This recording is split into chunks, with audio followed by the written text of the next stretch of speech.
Name a country. We have defeated them.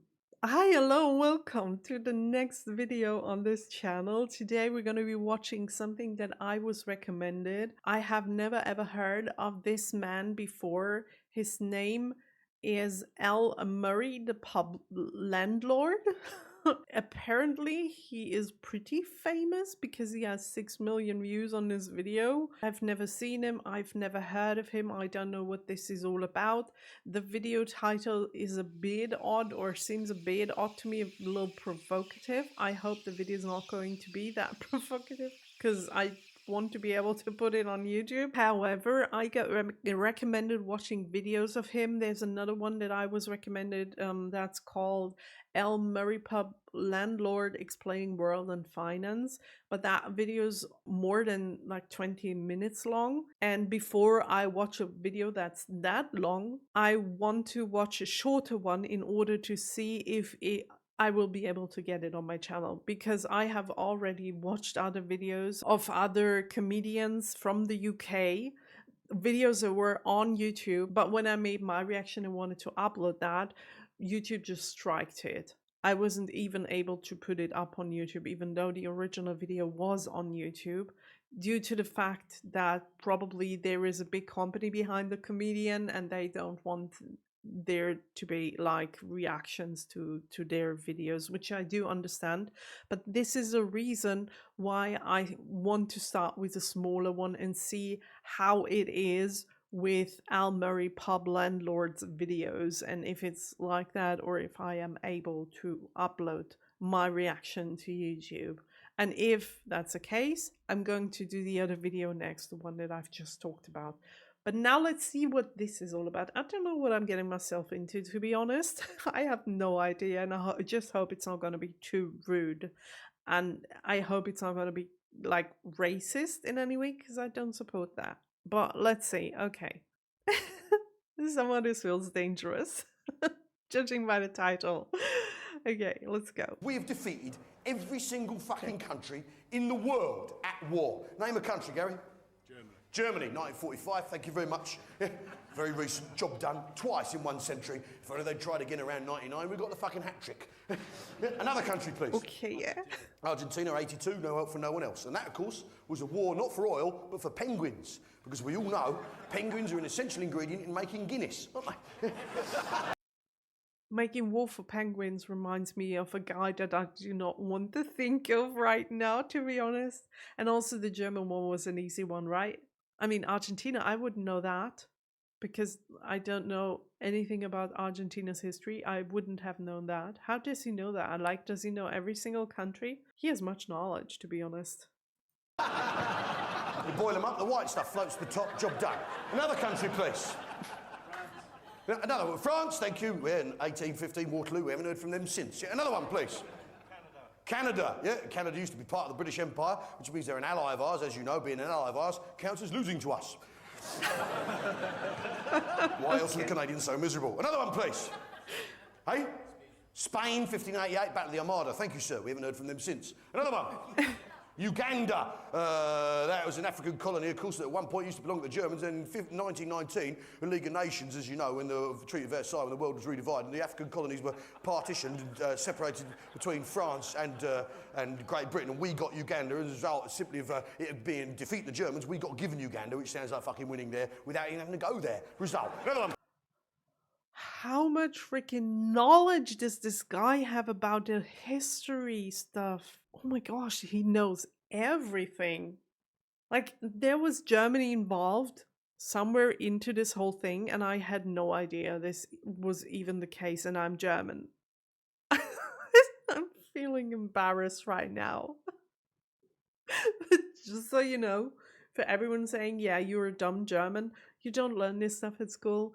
The only thing you learn in history lessons is Second World War over and over again. So please don't judge me. And also, when I was a little kid, I wasn't interested in history at all. So I didn't even listen to what we've learned in school, which might count as dumb. I'd call it lazy and not interested into that specific topic, because ever since I was a kid, I was interested in learning languages and learning about languages other than the history of countries. I'd rather learn the language of the country. Let's continue. Please. Another one. Another one. Need to go to more pub quizzes, love. Another one, please. Hey, United States. All right, okay. You're thinking War of Independence, America finds itself free of Great Britain. Yeah, they see that as a win. We see that as a lucky fucking escape. But let's not forget, in the War of 1812 to 1814, the Royal Navy sailed up the Potomac River, set fire to the White House, and the Americans had to whitewash it to cover up the fire damage, which is why it's called the White House. The Americans sued for peace at the end of 1814, even though they won a battle at the end of the war. The war's already over, the stupid fuckers were still fighting, even though they'd already lost. And that is America, and they've been working for us ever since. Another one, please. Belgium! Belgium! Okay. Belgium, of course, is a creation of the series of treaties that came out at the end of the Napoleonic Wars, the fallout of Waterloo 1815. It was the Duchy of Burgundy, of course, and the Netherlands states were divvied up into two buffer zones in order to prevent any one single power taking control of the Netherlands, which is, of course, our dangerous flank between Germany and France, and we don't like European hegemony of one power, and that's why Belgium and Holland were cut up into two and a buffer zone created. And I think if you create a country out of thin fucking air, you've won. Another one, please.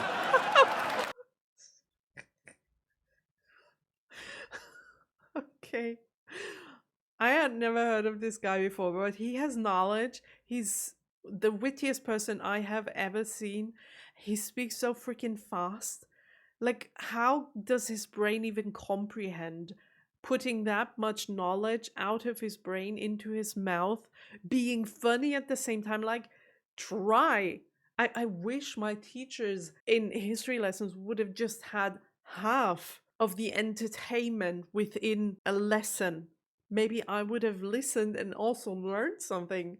But most of the teachers and also most of the people that do talk about history, usually, they are boring because history is boring for most people. And it sounds boring. How did this guy manage to put history in a context where it's funny?